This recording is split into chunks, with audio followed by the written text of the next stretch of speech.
Welcome to Fantasy Realm Reads. Today, we're diving into one of Sherlock Holmes's intriguing adventures, The Red-Headed League, by Sir Arthur Conan Doyle. Join us as the brilliant detective unravels the mystery behind a peculiar job offer that leads to an unexpected twist. Get ready for a thrilling journey with the world's greatest detective. Let's get started. Adventure 2 of The Adventures of Sherlock Holmes, and is read by Mark Smith of Simpsonville, South Carolina. The Adventures of Sherlock Holmes by Sir Arthur Conan Doyle. Adventure 2, The Red-Headed League. I had called upon my friend, Mr. Sherlock Holmes, one day in the autumn of last year, and found him in deep conversation with a very stout, florid-faced, elderly gentleman with fiery red hair. With an apology for my intrusion, I was about to withdraw, when Holmes pulled me abruptly into the room and closed the door behind me. "You could not possibly have come at a better time, my dear Watson," he said cordially. "I was afraid that you were engaged." "So I am, very much so." "Then I can wait in the next room." "Not at all. This gentleman, Mr. Wilson, has been my partner and helper in many of my most successful cases, and I have no doubt that he will be of the utmost use to me and yours also." The stout gentleman half rose from his chair and gave a bob of greeting, with a quick little questioning glance from his small, fat, encircled eyes. "Try the settee," said Holmes, relapsing into his armchair and putting his fingertips together, as was his custom when in judicial moods. "I know, my dear Watson, that you share my love of all that is bizarre and outside the conventions and humdrum routine of everyday life. You have shown your relish for it by the enthusiasm which has prompted you to chronicle, and, if you will excuse my saying so, somewhat to embellish so many of my own little adventures. Your cases have indeed been of the greatest interest to me," I observed. "You will remember that I remarked the other day, just before we went into the very simple problem presented by Miss Mary Sutherland, that for strange effects and extraordinary combinations we must go to life itself, which is always far more daring than any effort of the imagination." "A proposition which I took the liberty of doubting." "You did, Doctor, but none the less you must come round to my view, for otherwise I shall keep on piling fact upon fact on you until your reason breaks down under them and acknowledges me to be right. Now, Mr. Jabez Wilson here has been good enough to call upon me this morning, and to begin a narrative which promises to be one of the most singular which I have listened to for some time. You have heard me remark that the strangest and most unique things are very often connected not with the larger but with the smaller crimes, and occasionally, indeed, where there is room for doubt whether any positive crime has been committed. As far as I have heard, it is impossible for me to say whether the present case is an instance of crime or not, but the course of events is certainly among the most singular that I have ever listened to. Perhaps, Mr. Wilson, you would have the great kindness to recommence your narrative. I ask you not merely because my friend Dr. Watson has not heard the opening part, but also because the peculiar nature of the story makes me anxious to have every possible detail from your lips. As a rule, when I have heard some slight indication of the course of events, I am able to guide myself by thousands of other similar cases which occur to my memory. In the present instance, I am forced to admit that the facts are, to the best of my belief, unique." The portly client puffed out his chest with an appearance of some little pride, and pulled a dirty and wrinkled newspaper from the inside pocket of his greatcoat. As he glanced down the advertisement column, with his head thrust forward and the paper flattened out upon his knee, I took a good look at the man and endeavored, after the fashion of my companion, to read the indications which might be presented by his dress or appearance. I did not gain very much, however, by my inspection. Our visitor bore every mark of being an average, commonplace British tradesman, obese, pompous, and slow. He wore rather baggy grey shepherd's check trousers, a not over-clean black frock-coat, unbuttoned in the front, and a drab waistcoat with a heavy brassy Albert chain, and a square pierced bit of metal dangling down as an ornament. A frayed top hat and a faded brown overcoat with a wrinkled velvet collar lay upon a chair beside him. Altogether, look as I would, there was nothing remarkable about the man save his blazing red head and the expression of extreme chagrin and discontent upon his features. Sherlock Holmes's quick eye took in my occupation, and he shook his head with a smile as he noticed my questioning glances. Beyond the obvious facts that he has at some time done manual labor, that he takes snuff, that he is a Freemason, that he has been in China, and that he has done a considerable amount of writing lately, I can deduce nothing else. Mr. Jabez Wilson started up in his chair, with his forefinger upon the paper, but his eyes upon my companion. "How, in the name of good fortune, did you know all that, Mr. Holmes?" he asked. "How did you know, for example, that I did manual labor? It's as true as gospel, for I began as a ship's carpenter." "Your hands, my dear sir. Your right hand is quite a size larger than your left. You have worked with it, and the muscles are more developed." "Well, the snuff, then, and the Freemasonry?" "I won't insult your intelligence by telling you how I read that, especially as, rather against the strict rules of your order, you use an arc and compass breastpin." "Ah, of course, I forgot that. But the writing?" "What else can be indicated by that right cuff so very shiny for 5 inches, and the left one with the smooth patch near the elbow where you rested upon the desk?" "Well, but China?" "The fish that you have tattooed immediately above your right wrist could only have been done in China. I have made a small study of tattoo marks, and have even contributed to the literature of the subject. That trick of staining the fish's scales of a delicate pink is quite peculiar to China. When, in addition, I see a Chinese coin hanging from your watch chain, the matter becomes even more simple." Mr. Jabez Wilson laughed heavily. "Well, I never," said he. "I thought at first that you had done something clever, but I see that there was nothing in it after all." "I begin to think, Watson," said Holmes, "that I make a mistake in explaining. Omne ignoratum pro magnifico, you know, and my poor little reputation, such as it is, will suffer shipwreck if I am so candid. Can you not find the advertisement, Mr. Wilson?"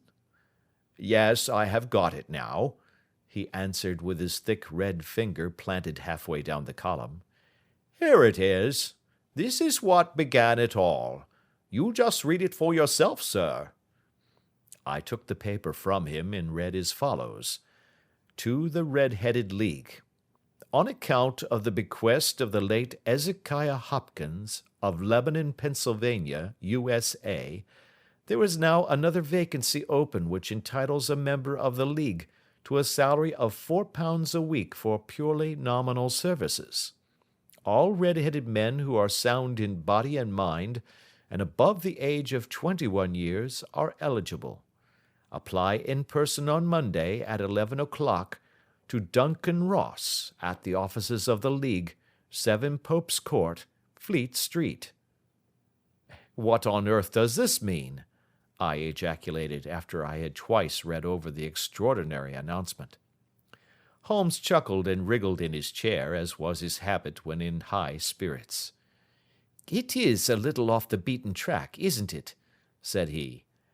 "And now, Mr. Wilson, off you go at scratch and tell us all about yourself, your household, and the effect which this advertisement had upon your fortunes.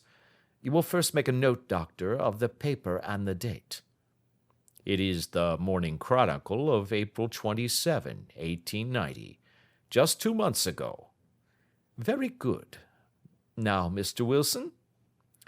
"Well, it is just as I have been telling you, Mr. Sherlock Holmes," said Jabez Wilson, mopping his forehead. "I have a small pawnbroker's business at Coburg Square, near the city. It's not a very large affair, and of late years it has not done more than just give me a living. I used to be able to keep 2 assistants, but now I only keep 1, and I would have a job to pay him but that he is willing to come for half wages so as to learn the business." "What is the name of this obliging youth?" asked Sherlock Holmes. "His name is Vincent Spaulding, and he's not such a youth either. It's hard to say his age. I should not wish a smarter assistant, Mr. Holmes, and I know very well that he could better himself and earn twice what I am able to give him. But, after all, if he is satisfied, why should I put ideas in his head?" "Why, indeed? You seem most fortunate in having an employee who comes under the full market price. It is not a common experience among employers in this age. I don't know that your assistant is not as remarkable as your advertisement." "Oh, he has his faults, too," said Mr. Wilson. "Never was such a fellow for photography. Snapping away with a camera when he ought to be improving his mind, and then diving down into the cellar like a rabbit into its hole to develop his pictures. That is his main fault, but on the whole, he's a good worker. There's no vice in him." "He is still with you, I presume?" "Yes, sir. He and a girl of 14, who does a bit of simple cooking and keeps the place clean.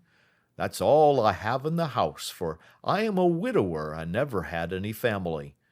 We live very quietly, sir, the 3 of us, and we keep a roof over our heads and pay our debts, if we do nothing more. The first thing that put us out was that advertisement. Spaulding, he came down into the office just this day 8 weeks, with this very paper in his hand, and he says, 'I wish to the Lord, Mr. Wilson, that I was a red-headed man.'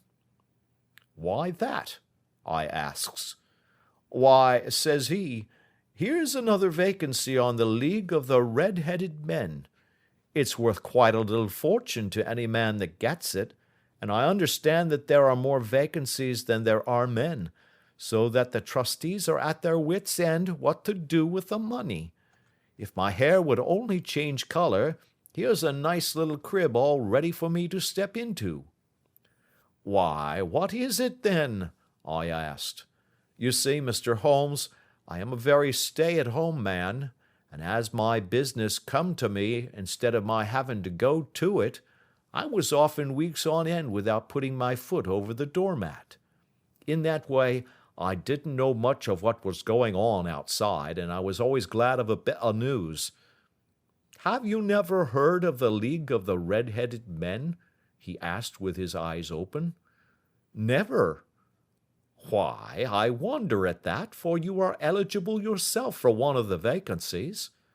'And what are they worth?' I asked. 'Oh, merely a couple of hundred a year, but the work is slight, and it need not interfere very much with one's other occupations.' Well, you can easily think that that made me prick up my ears, for the business has not been over good for some years, and an extra couple of hundred would have been very handy. 'Tell me all about it,' said I. 'Well,' said he, showing me the advertisement, 'you can see for yourself that the League has a vacancy, and there is the address where you should apply for particulars. As far as I can make out, the League was founded by an American millionaire, Ezekiah Hopkins, who was very peculiar in his ways. He was himself red-headed, and he had a great sympathy for all red-headed men.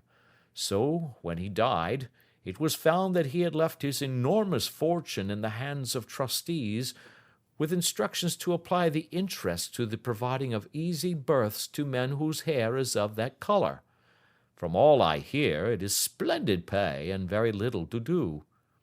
'But,' said I, 'there would be millions of red-headed men who would apply.' 'Not so many as you might think,' he answered. You see, it is really confined to Londoners and to grown men. This American had started from London when he was young, and he wanted to do the old town a good turn. Then again, I have heard it is no use your applying if your hair is light red or dark red or anything but real bright, blazing, fiery red. Now, if you cared to apply, Mr. Wilson, you would just walk in, but perhaps it would hardly be worth your while to put yourself out of the way for the sake of a few £100. Now, it is a fact, gentlemen, as you may see for yourselves, that my hair is of a very full and rich tint, so that it seemed to me that if there was to be any competition in the matter, I stood as good a chance as any man that I had ever met. Vincent Spaulding seemed to know so much about it that I thought he might prove useful, so I just ordered him to put up the shutters for the day, and to come right away with me. He was very willing to have a holiday, so we shut the business up and started off for the address that was given us in the advertisement. I never hope to see such a sight as that again, Mr. Holmes. From north, south, east, and west, every man who had a shade of red in his hair had tramped into the city to answer the advertisement. Fleet Street was choked with red-headed folk, and Pope's Court looked like a coster's orange barrow. I should not have thought there were so many in the whole country as were brought together by that single advertisement. Every shade of color they were: straw, lemon, orange, brick, Irish setter, liver, clay. But, as Spaulding said, there were not many who had the real vivid flame-colored tint. When I saw how many were waiting, I would have given it up in despair, but Spaulding would not hear of it. How he did it, I could not imagine, but he pushed and pulled and butted until he got me through the crowd, and right up to the steps which led to the office. There was a double stream upon the stair, some going up in hope, and some coming back dejected, but we wedged in as well as we could, and soon found ourselves in the office. "Your experience has been a most entertaining one," remarked Holmes as his client paused and refreshed his memory with a huge pinch of snuff. "Pray continue your very interesting statement." "There was nothing in the office but a couple of wooden chairs and a deal table, behind which sat a small man with a head that was even redder than mine. He said a few words to each candidate as he came up, and then he always managed to find some fault in them which would disqualify them. Getting a vacancy did not seem to be such a very easy matter, after all. However, when our turn came, the little man was much more favorable to me than to any of the others, and he closed the door as we entered, so that he might have a private word with us. 'This is Mr. Jabez Wilson,' said my assistant, 'and he is willing to fill a vacancy in the league.' 'And he is admirably suited for it,' the other answered. 'He has every requirement. I cannot recall when I have seen anything so fine.' He took a step backward, cocked his head on one side, and gazed at my hair until I felt quite bashful. Then suddenly he plunged forward, wrung my hand, and congratulated me warmly on my success. 'It would be injustice to hesitate,' said he. 'You will, however, I am sure, excuse me for taking an obvious precaution.' With that he seized my hair in both his hands and tugged until I yelled with the pain. 'There is water in your eyes,' said he as he released me. 'I perceive that all is as it should be. But we have to be careful, for we have twice been deceived by wigs and once by paint. I could tell you tales of cobbler's wax which would disgust you with human nature.' He stepped over to the window and shouted through it at the top of his voice that the vacancy was filled. A groan of disappointment came up from below, and the folk all trooped away in different directions until there was not a red-head to be seen except my own and that of the manager. 'My name,' said he, 'is Mr. Duncan Ross, and I am myself one of the pensioners upon the fund left by our noble benefactor. Are you a married man, Mr. Wilson? Have you a family?' I answered that I had not. His face fell immediately. "Dear me," he said gravely, "that is very serious indeed. I am sorry to hear you say that. The fund was, of course, for the propagation and spread of the redheads as well as for their maintenance. It is exceedingly unfortunate that you should be a bachelor."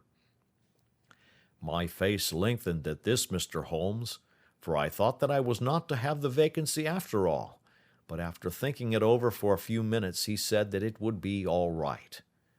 "In the case of another," said he, "the objection might be fatal, but we must stretch a point in favor of a man with such a head of hair as yours. When shall you be able to enter upon your new duties?" "Well, it is a little awkward, for I have a business already," said I. "Oh, never mind about that, Mr. Wilson," said Vincent Spaulding. "I shall be able to look after that for you." "What would be the hours?" I asked. 10 to 2. Now, a pawnbroker's business is mostly done of an evening, Mr. Holmes, especially Thursday and Friday evening, which is just before payday, so it would suit me very well to earn a little in the mornings. Besides, I knew that my assistant was a good man, and that he would see to anything that turned up. "That would suit me very well," said I. "And the pay?" "Is £4 a week." "And the work?" "Is purely nominal." "What do you call purely nominal?" "Well, you have to be in the office, or at least in the building, the whole time. If you leave, you forfeit your whole position forever. The will is very clear upon that point. You don't comply with the conditions if you budge from the office during that time." "It's only 4 hours a day, and I should not think of leaving," said I. "No excuse will avail," said Mr. Duncan Ross. "Neither sickness nor business nor anything else. There you must stay, or you lose your billet." "And the work?" "Is to copy out the Encyclopedia Britannica. There is the first volume of it in that press. You must find your own ink, pens, and blotting paper, but we provide this table and chair. Will you be ready tomorrow?" "Certainly," I answered. "Then good-bye, Mr. Jabez Wilson, and let me congratulate you once more on the important position which you have been fortunate enough to gain." He bowed me out of the room, and I went home with my assistant, hardly knowing what to say or do, I was so pleased at my own good fortune. Well, I thought over the matter all day, and by evening I was in low spirits again, for I had quite persuaded myself that the whole affair must be some great hoax or fraud, though what its object might be I could not imagine. It seemed altogether past belief that anyone could make such a will, or that they would pay such a sum for doing anything so simple as copying out the Encyclopedia Britannica. Vincent Spaulding did what he could to cheer me up, but by bedtime I had reasoned myself out of the whole thing. However, in the morning I determined to have a look at it anyhow, so I bought a penny bottle of ink, and with a quill pen and 7 sheets of foolscap paper, I started off for Pope's Court. Well, to my surprise and delight, everything was as right as possible. The table was set out ready for me, and Mr. Duncan Ross was there to see that I got fairly to work. He started me off upon the letter A, and then he left me, but would drop in from time to time to see that all was right with me. At 2 o'clock he bade me good day, complimented me upon the amount that I had written, and locked the door of the office after me. This went on for day after day, Mr. Holmes, and on Saturday the manager came in and planked down 4 golden sovereigns for my week's work.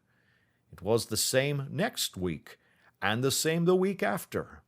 Every morning I was there at 10, and every afternoon I left at 2. By degrees Mr. Duncan Ross took to coming in only once of a morning, and then, after a time, he did not come in at all. Still, of course, I never dared to leave the room for an instant, for I was not sure when he might come, and the billet was such a good one and suited me so well that I would not risk the loss of it. 8 weeks passed away like this, and I had written about abbots, and archery, and armor, and architecture in Attica, and hoped with diligence that I might get on to the bees before very long. It cost me something in foolscap, and I had pretty nearly filled a shelf with my writings, and then suddenly the whole business came to an end. To an end? Yes, sir, and no later than this morning.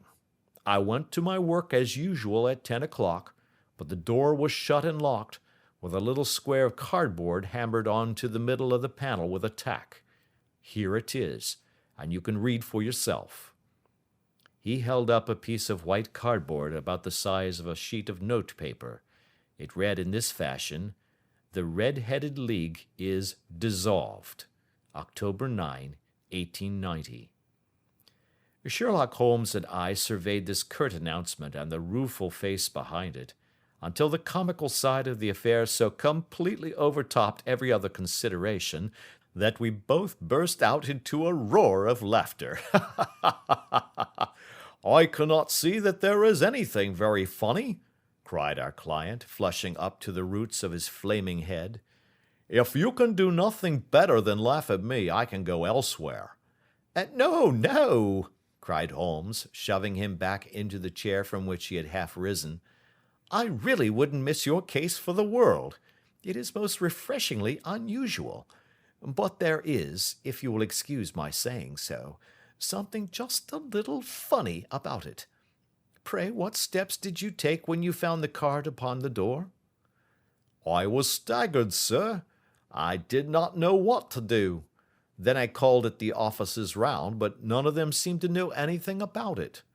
Finally, I went to the landlord, who is an accountant living on the ground floor, and I asked him if he could tell me what had become of the Red-Headed League.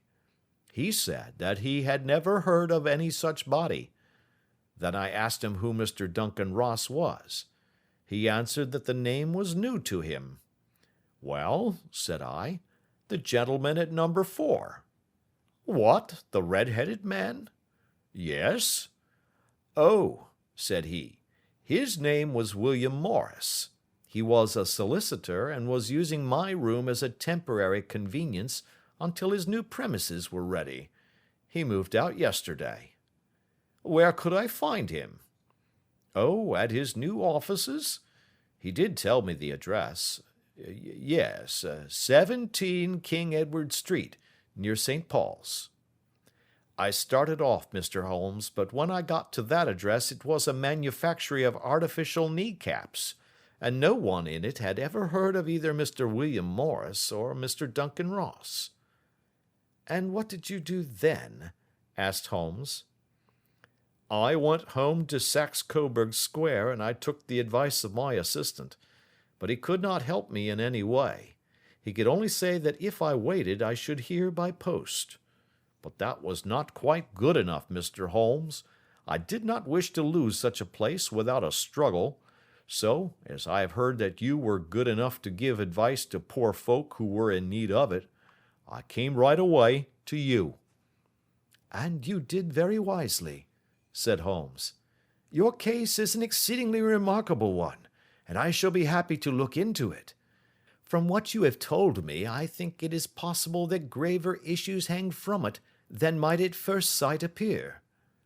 "Grave enough," said Mr. Jabez Wilson. "Why, I have lost £4 a week." "As far as you are personally concerned," remarked Holmes, "I do not see that you have any grievance against this extraordinary league.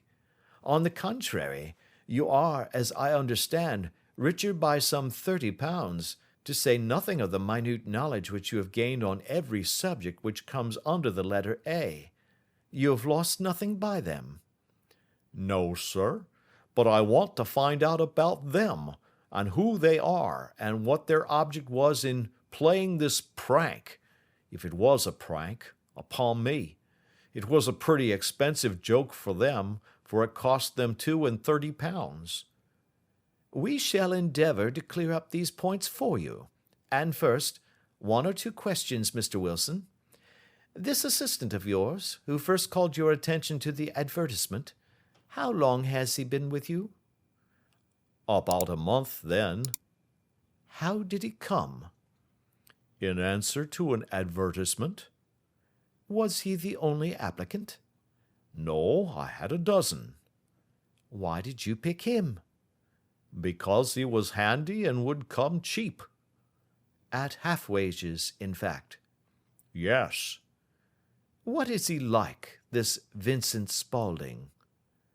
Small, stout built, very quick in his ways, no hair on his face, though he's not short of 30. Has a white splash of acid upon his forehead. Holmes sat up in his chair in considerable excitement. I thought as much, said he. Have you ever observed that his ears are pierced for earrings? Yes, sir. He told me that a gypsy had done it for him when he was a lad. Said Holmes, sinking back in deep thought. He is still with you? Oh, yes, sir. I have only just left him. And has your business been attended to in your absence? Nothing to complain of, sir. There's never very much to do of a morning. That will do, Mr. Wilson. I shall be happy to give you an opinion upon the subject in the course of a day or two. Today is Saturday, and I hope that by Monday we may come to a conclusion. Well, Watson, said Holmes when our visitor had left us, what do you make of it all? I make nothing of it, I answered frankly. It is a most mysterious business. As a rule, said Holmes, the more bizarre a thing is, the less mysterious it proves to be. It is your commonplace, featureless crimes which are really puzzling, just as a commonplace face is the most difficult to identify. But I must be prompt over this matter. What are you going to do, then? I asked. To smoke, he answered. It is quite a three-pipe problem, and I beg that you won't speak to me for 50 minutes. He curled himself up in his chair, with his thin knees drawn up to his hawk-like nose, and there he sat with his eyes closed and his black clay pipe thrusting out like the bill of some strange bird. I had come to the conclusion that he had dropped asleep, and indeed was nodding myself, when he suddenly sprang out of his chair with the gesture of a man who has made up his mind, and put his pipe down upon the mantelpiece. Sarasate plays at St. James's Hall this afternoon, he remarked. What do you think, Watson? Could your patient spare you for a few hours? I have nothing to do today. My practice is never very absorbing. Then put on your hat and come. I am going through the city first, and we can have some lunch on the way.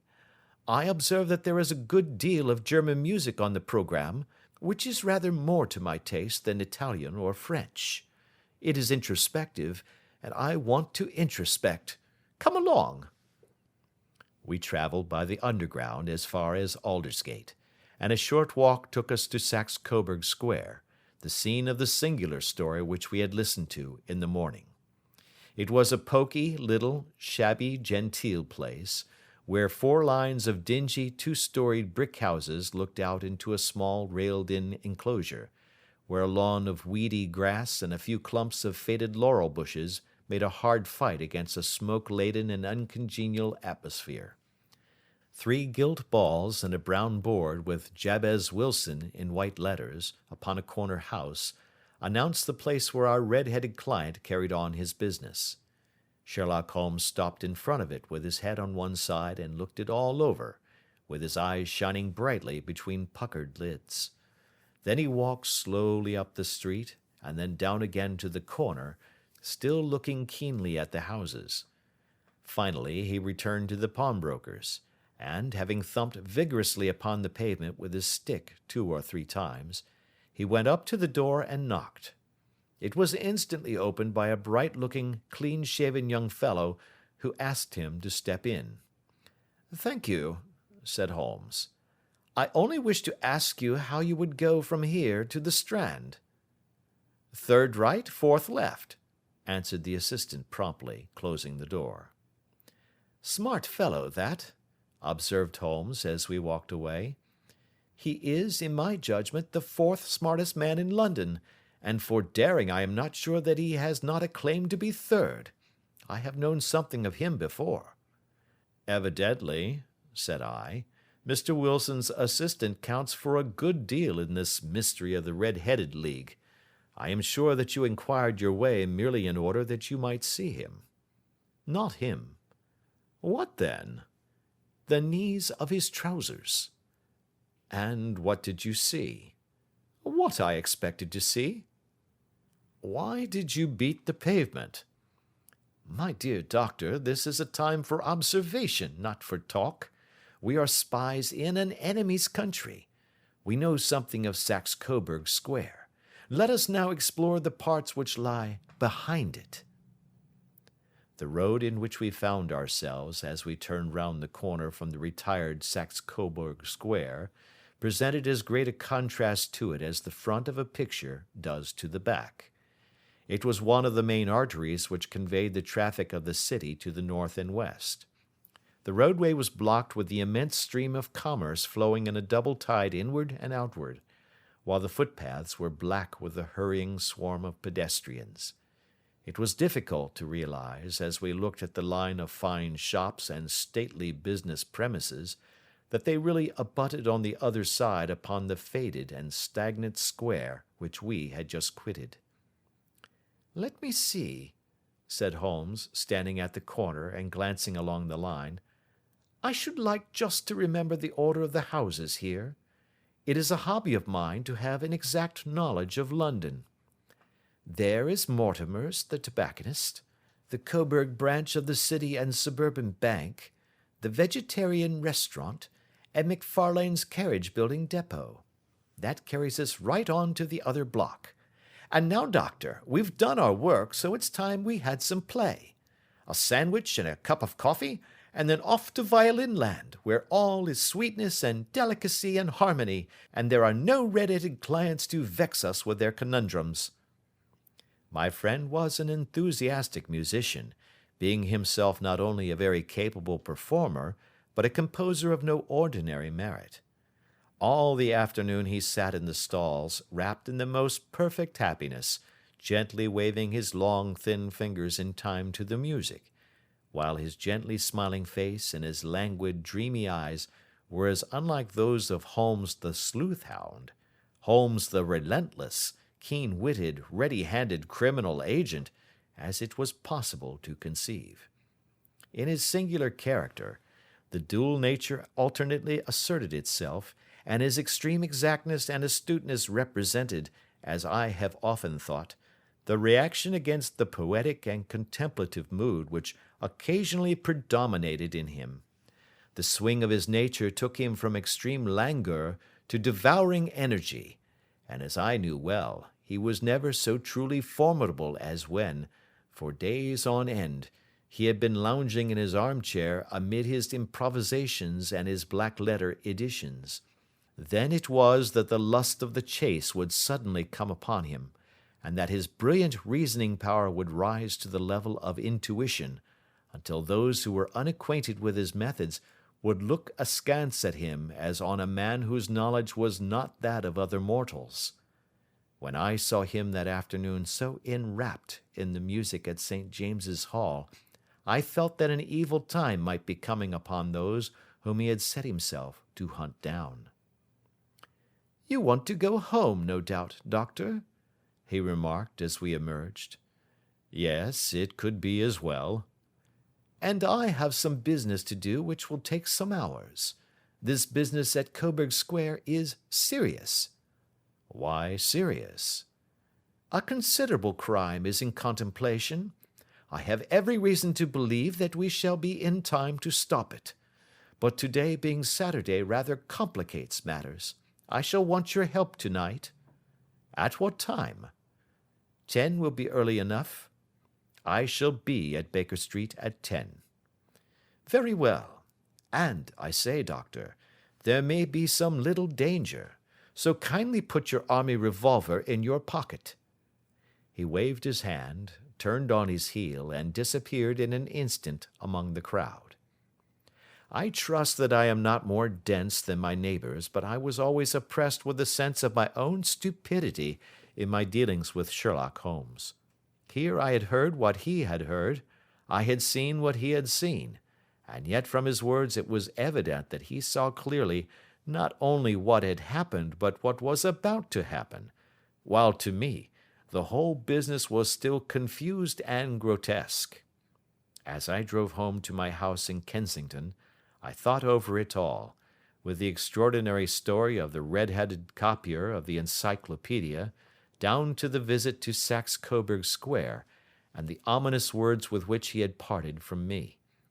What was this nocturnal expedition, and why should I go armed? Where were we going, and what were we to do? I had the hint from Holmes that this smooth-faced pawnbroker's assistant was a formidable man, a man who might play a deep game.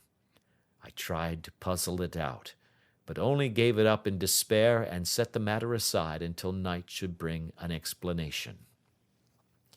It was 9:15 when I started from home and made my way across the park, and so through Oxford Street to Baker Street. 2 hansoms were standing at the door, and as I entered the passage I heard the sound of voices from above.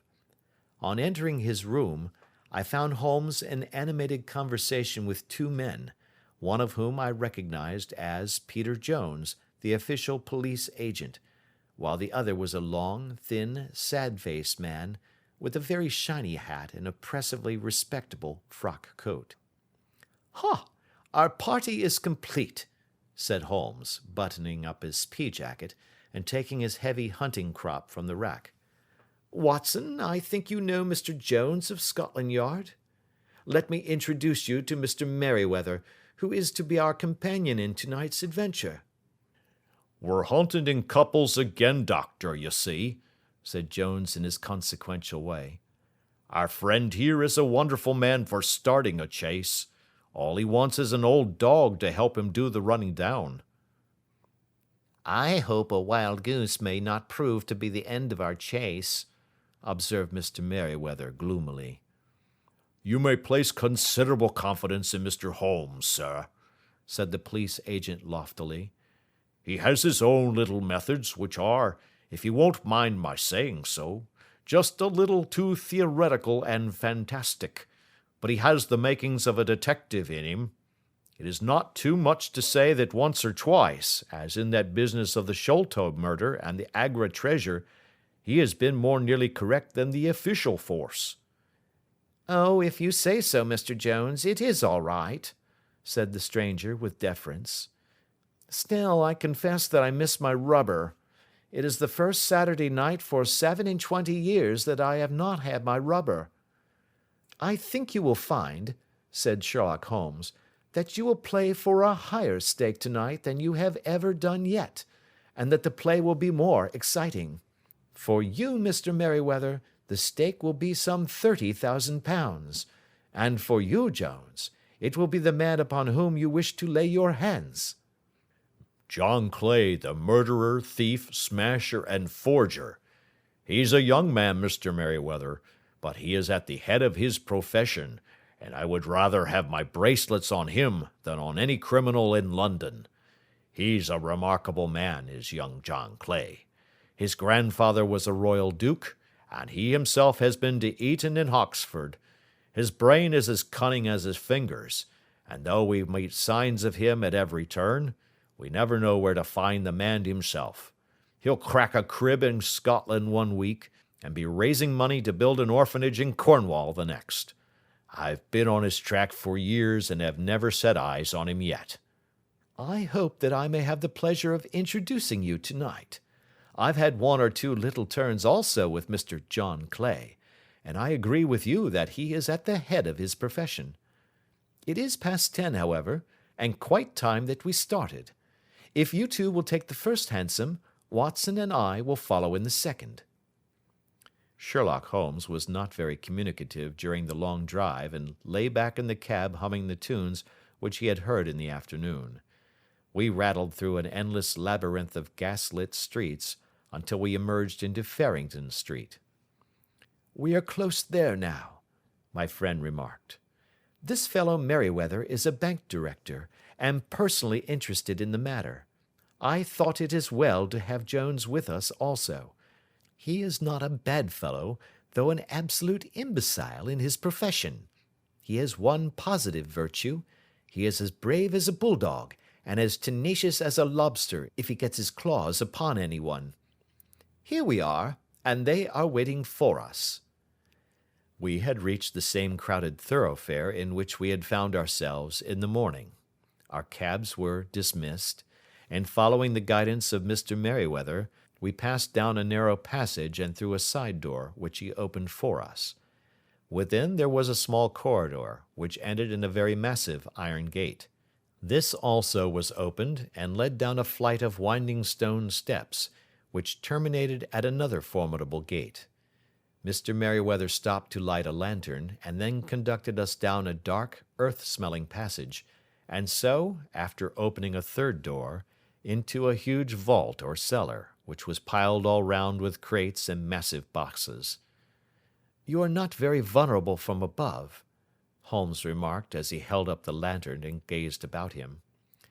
"Nor from below," said Mr. Merryweather, striking his stick upon the flags which lined the floor. "Why, dear me, it sounds quite hollow," he remarked, looking up in surprise. "I must really ask you to be a little more quiet," said Holmes severely. "You have already imperiled the whole success of our expedition. Might I beg that you would have the goodness to sit down upon one of these boxes, and not to interfere?" The solemn Mr. Merryweather perched himself upon a crate, with a very injured expression upon his face, while Holmes fell upon his knees upon the floor, and, with the lantern and a magnifying lens, began to examine minutely the cracks between the stones. A few seconds sufficed to satisfy him, for he sprang to his feet again and put his glass in his pocket. "We have at least an hour before us," he remarked, "for they can hardly take any steps until the good pawnbroker is safely in bed. Then they will not lose a minute, for the sooner they do their work, the longer time they will have for their escape. We are at present, Doctor, as no doubt you have divined, in the cellar of the City branch of one of the principal London banks. Mr. Merryweather is the chairman of directors, and he will explain to you that there are reasons why the more daring criminals of London should take a considerable interest in this cellar at present." "It is our French gold," whispered the director. "We have had several warnings that an attempt might be made upon it." "Your French gold?" "Yes.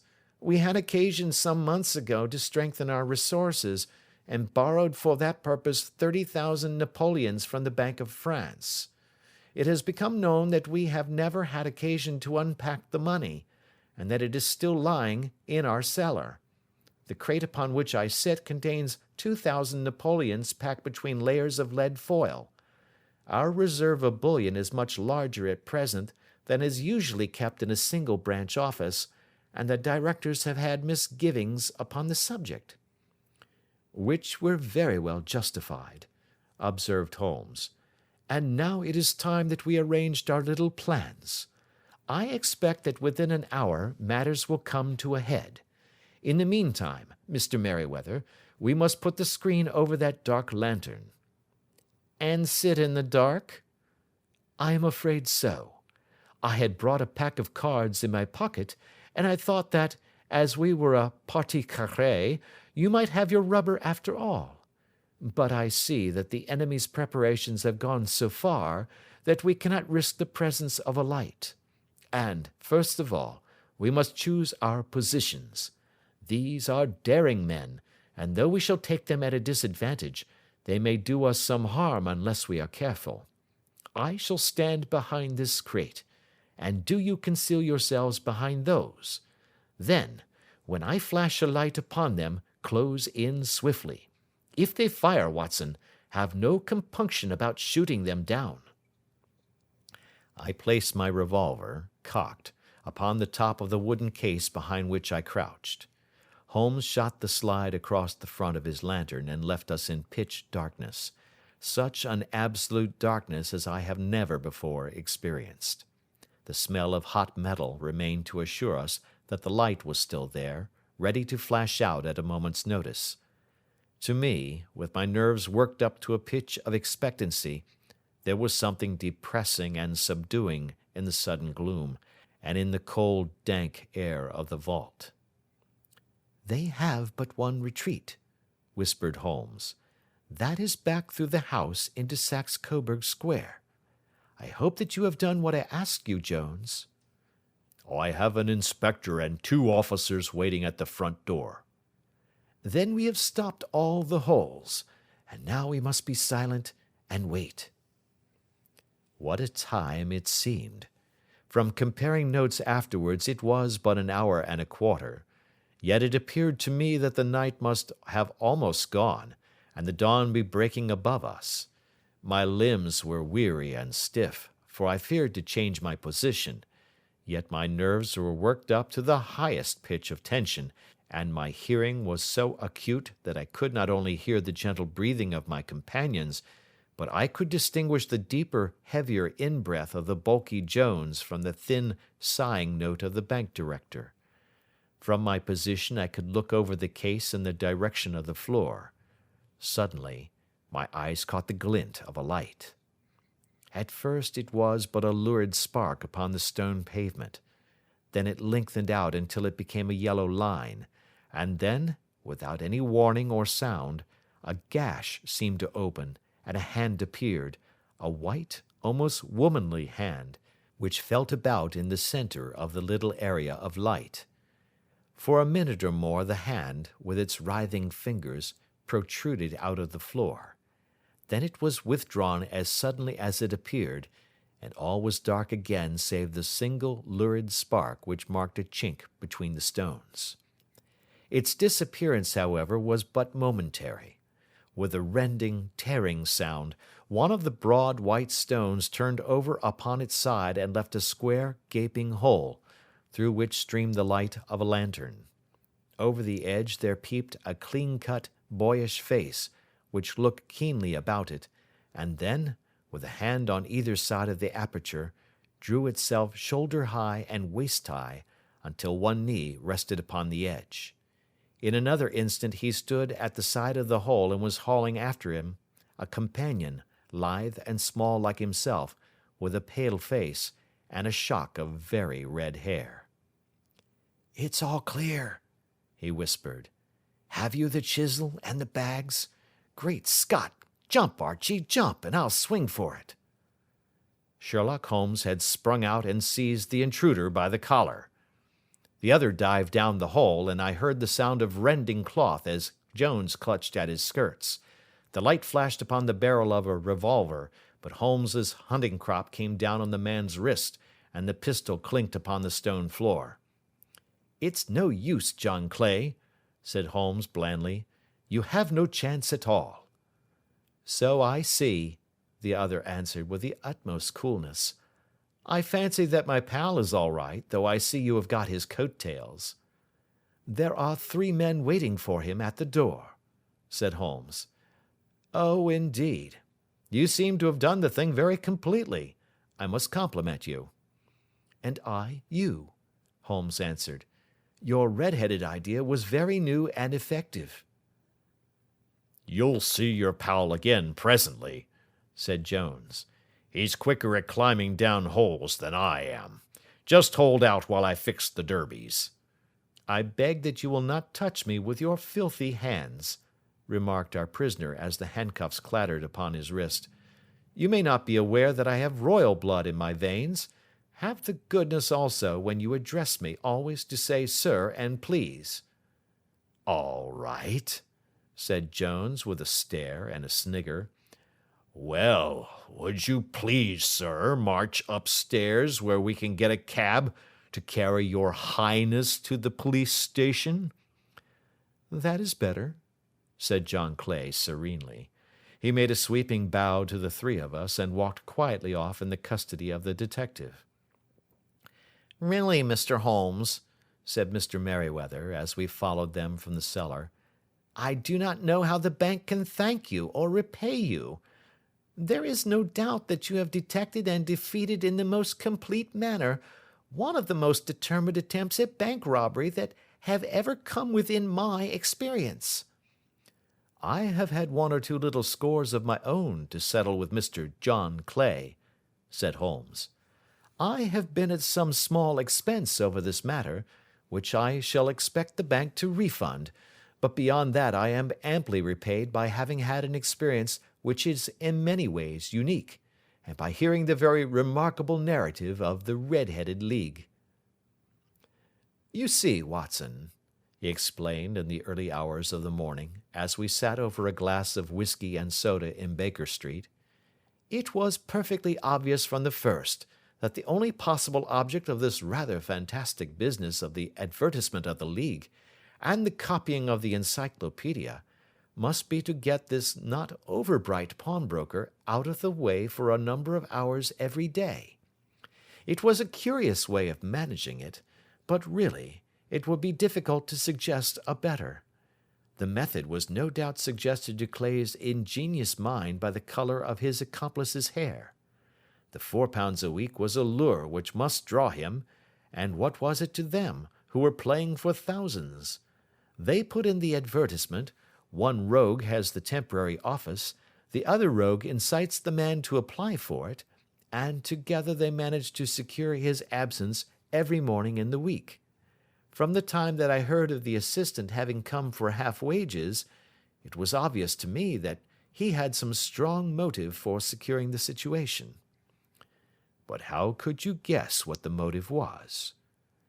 "Had there been women in the house, I should have suspected a mere vulgar intrigue. That, however, was out of the question. The man's business was a small one, and there was nothing in his house which could account for such elaborate preparations, and such an expenditure as they were at. It must then be something out of the house. What could it be? I thought of the assistant's fondness for photography, and his trick of vanishing into the cellar. The cellar! There was the end of this tangled clue. Then I made inquiries as to this mysterious assistant, and found that I had to deal with one of the coolest and most daring criminals in London. He was doing something in the cellar, something which took many hours a day for months on end. What could it be, once more? I could think of nothing save that he was running a tunnel to some other building. So far I had got when we went to visit the scene of action. I surprised you by beating upon the pavement with my stick. I was ascertaining whether the cellar stretched out in front or behind. It was not in front.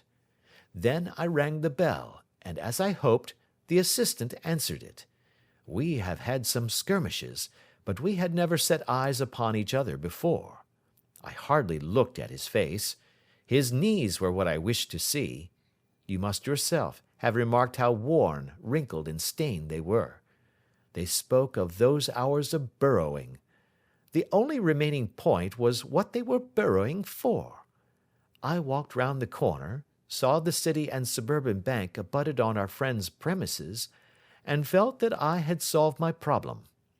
When you drove home after the concert, I called upon Scotland Yard and upon the chairman of the bank directors, with the result that you have seen."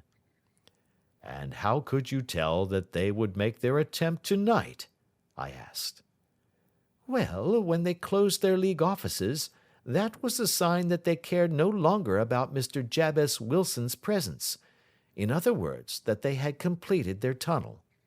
But it was essential that they should use it soon, as it might be discovered, or the bullion might be removed. Saturday would suit them better than any other day, as it would give them 2 days for their escape. For all these reasons, I expected them to come tonight." "You reasoned it out beautifully," I exclaimed in unfeigned admiration. "It is so long a chain, and yet every link rings true." "It saved me from ennui," he answered, yawning. "Alas, I already feel it closing in upon me. My life is spent in one long effort to escape from the commonplaces of existence. These little problems help me to do so." "And you are a benefactor of the race," said I. He shrugged his shoulders. "Well, perhaps, after all, it is of some little use," he remarked. "L'homme c'est rien, l'œuvre c'est tout," as Gustave Flaubert wrote to George Sand. Thanks for listening to Sherlock Holmes, The Red-Headed League by Sir Arthur Conan Doyle. If you enjoyed the story, don't forget to like, share and subscribe to our channel for more classic tales. Hit the notification bell to stay updated on our latest uploads. Leave a comment below with your thoughts on this mystery. Happy listening.